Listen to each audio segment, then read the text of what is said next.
Hey everyone, and welcome to another sneaker review with me. And these ones might be the best sneaker that you've never heard of yet. But before we get started, please do consider subscribing to the channel. It really does help a lot. A big percentage of you guys aren't subscribed to the channel yet. Hi, how you doing? So if you haven't yet, leave a like on this video. If you like this type of content, that's what the like button's for. And I hope you consider subscribing to the channel. It really does help a lot. Please and thank you. Alright, I'm genuinely excited to share this one with you all. So let's jump right into my review and honest opinions on the Notwoways Saphfire.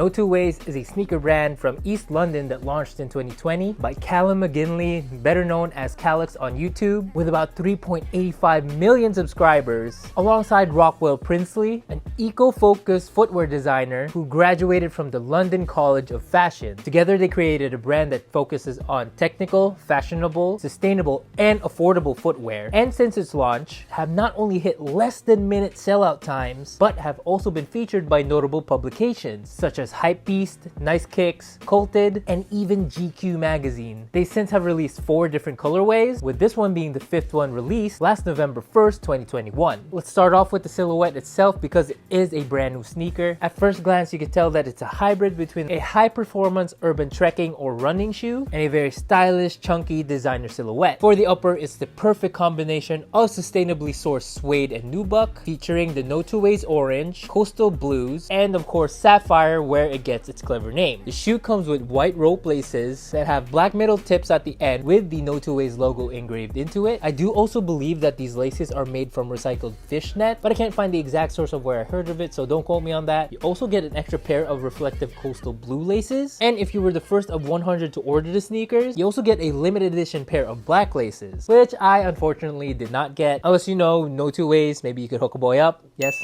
No?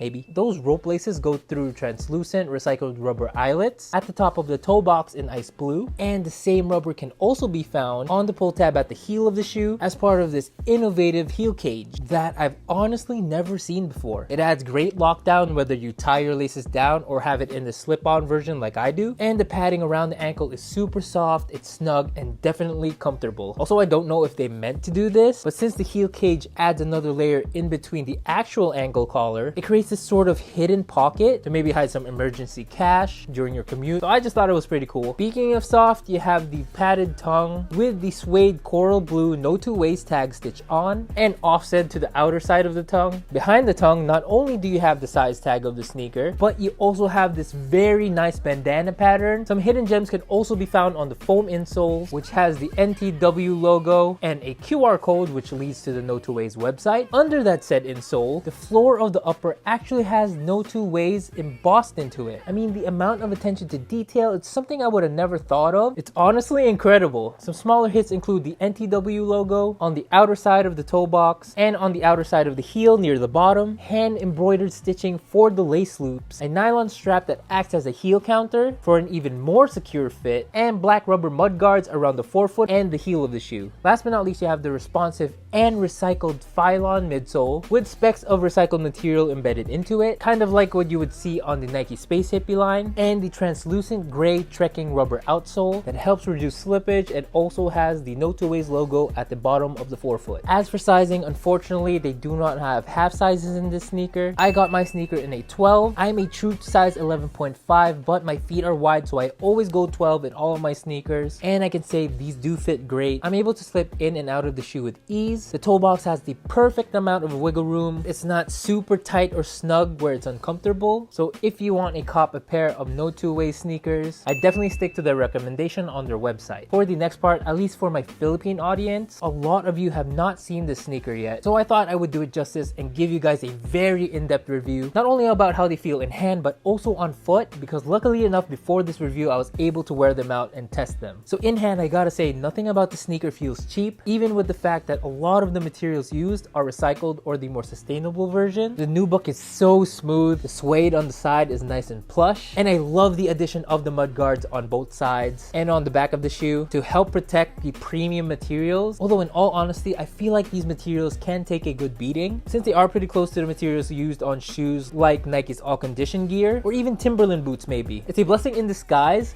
but also a series of unfortunate events. But while wearing the sneaker, my sister and my younger brother accidentally stepped on me. I know, right? It's every sneakerhead's nightmare while wearing their brand new sneakers for the first time. Thankfully though, no scuffs, no stains. So at least I was able to try and test it, right? Although let's be honest, I'm not exactly excited to jump into a puddle of mud just yet. Just keep in mind that you know they'll be alright. Stain protective spray is also a big bonus to have. In hand, the midsole feels pretty firm, but it still has a good amount of give and bounce to it. It's not ultra boost soft, but it's not as hard as the Chuck Taylors or maybe the Air Jordan 1 midsoles, if that makes any sense. Although it's clearly a bulky shoe that's on the heavier side, it does make up for it in the cushioning and the comfort zone. Now, I will be honest, these are not the most comfortable sneakers that I have. My personal gold standard in my collection when it comes to comfort, and again, it's just from personal experience and preference, are my Adidas EQT Boosts alongside my Nike Presto Reacts. Those are my kings of comfort. Those are my 10 out of 10s. Next would be sneakers like my Yeezy 350s, my Ultra Boost, my Nike Flyknits. Just to name a few, those are my 9 out of 10s. Next would be my 8 out of 10, which would be my Yeezy Wave Runners, Air Max 90s, and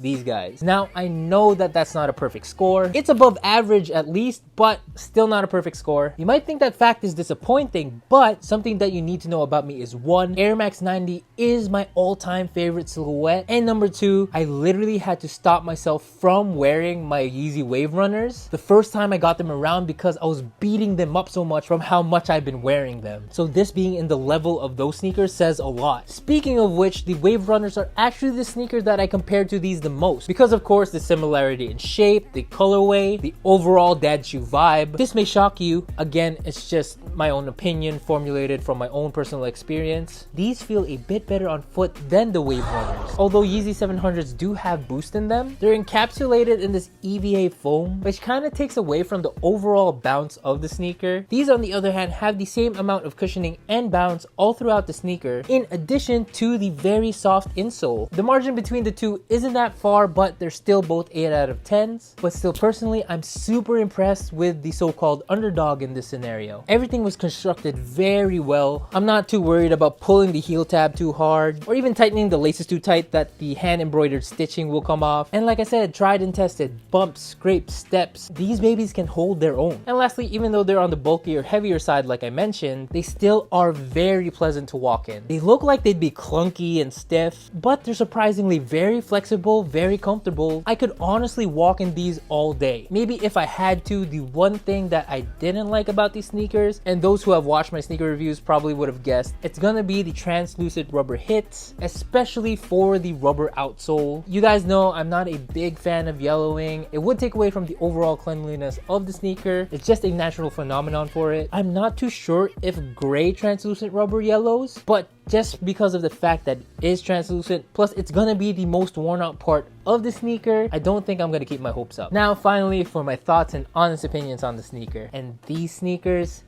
they're next level. Kind of like what Jerry Lorenzo did with the Fear of God 1s, or maybe even Kanye West with the whole Yeezy line. And they brought something new to the table and kind of shook the world with it. Personally, it's the same for these, but the only difference that I see is that these sneakers didn't have a big name attached to it like Nike or Adidas. Yes, granted that Callux does have a huge following behind him. Honestly, when I first saw the After Dark silhouette of these in a Sidemen video months ago, I was honestly like, damn, what are those sneakers? They look sick. That was the only reason why I found out about Notwoways in the first place. It wasn't even from Callux. Some of you guys might be wondering, I mentioned in the beginning of the video that these always sell out within minutes, and I was actually lucky enough to win a special draw for the release of these, guaranteeing me the pair that you see before you today. Thank you so much, Notwoways. I mean, I just couldn't believe my luck. I don't think I'll be reviewing these sneakers today if I didn't win that raffle, especially with how much they're reselling now. After this video, I highly recommend that you watch Callux's video where he talks about the whole process of making the first two colorways. He actually talks with Rockwell not only on the sneaker itself, but also the marketing, the actual sales, the promotion, the research behind it. It's actually very interesting to see it all, especially if you're into sneakers. But even with just the introduction I gave about Callux and Rockwell, you could really tell that they put their heart and soul into the making of the sneaker brand. And it came from something within themselves that they truly believed in. The creativity behind it, the ideas, the concept, the design, the layers, the color blocking, the color combinations, the want and need to include sustainable material, and the ability of the sneaker to not only look good but perform good as well. I really am in awe at how amazing this sneaker is, coming from a YouTuber and a college graduate in sneaker design. It's so mind-blowing, but isn't that the dream? To be inspired and to really make something that's truly your own? That's what Callux and Rockwell did with this sneaker. They had a dream, they planned, they made sacrifices, they put in the time and work, and at the end of it all, they did it. Honestly, I strive to achieve something as great as that someday, and I could always look at this sneaker as a reminder that it is possible. I mentioned it in the beginning of my video. I said that these are the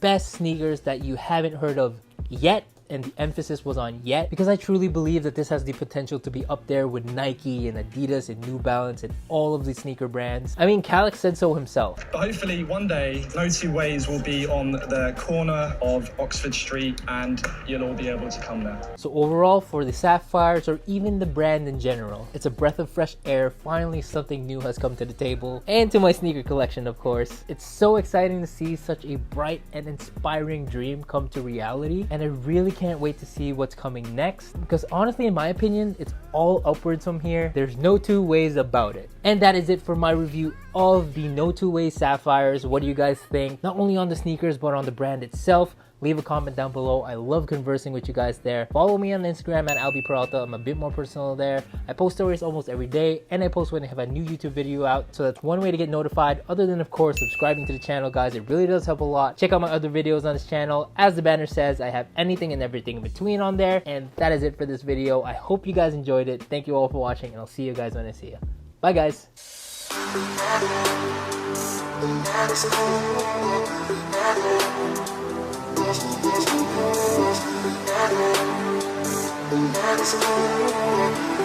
That's